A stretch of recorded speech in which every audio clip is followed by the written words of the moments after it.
Hi everyone and happy holidays. Welcome to my channel Inspired Birdie for some Christmas Dollar Tree DIYs. If you haven't checked out my previous one, it'll be linked below along with my others.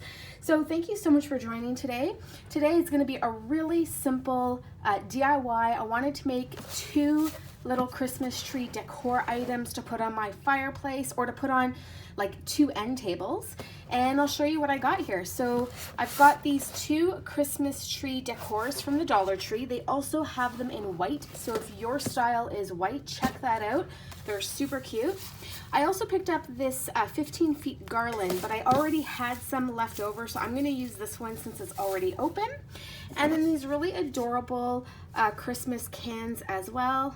This is all new from this year.